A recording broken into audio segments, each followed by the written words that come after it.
আপনি যা ইচ্ছা তাই করবেন, বিভিন্ন মানুষের টাকা আত্মসাৎ করবেন, বিভিন্ন ভাঙচুর করবেন, এমনটা হতে পারে না।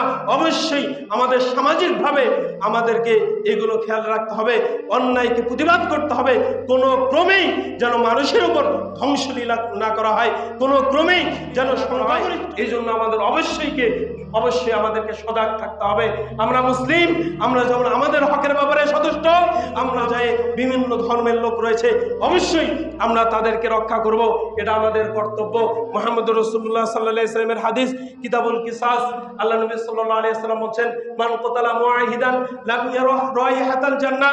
আল্লাহ নবী বলেন, যেই ব্যক্তি কোন মুআহিদ ব্যক্তিকে হত্যা করবে, মুআহিদ বলা হয় মুসলিম শাসকের আয়ত্তাধীন অমুসলিম ব্যক্তি, মুসলিম শাসকের আয়ত্তাধীন অমুসলিম ব্যক্তি, এই ব্যক্তিকে বলা হয় মুআহিদ। আল্লাহ নবী বলেছেন, এই মুআহিদ ব্যক্তিকে যদি কোনো ব্যক্তি হত্যা করে, লাম ইয়ারা রাইহাতাল জান্নাহ, এই ব্যক্তি জান্নাতের সুগন্ধি পাবে না, জান্নাতে যাবে না তো যাবে না, এই ব্যক্তি জান্নাতের সুগন্ধিও পাবে না। ওয়াইনা রিহা তুজাদু মিন মাসিরাতি 40 খরিফান, অথচ জান্নাতের সুগন্ধি, জান্নাতের ঘ্রাণ সেই 40 বছরের দূরত্ব পথ থেকে পাওয়া যায়।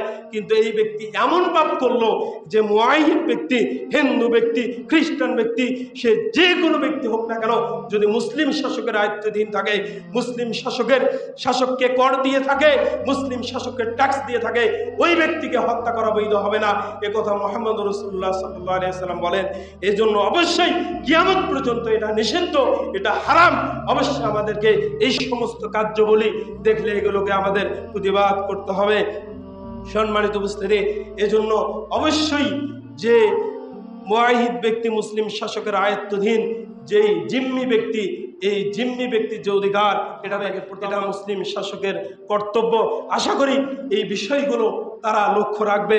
আল্লাহ সুবহানাহু ওয়া তাআলা সেই তৌফিক আল্লাহ সুবহানাহু ওয়া তাআলা তাদেরকে দেন। সকলে বলি আল্লাহুম্মা আমিন। সম্মানিত উপস্থিতি।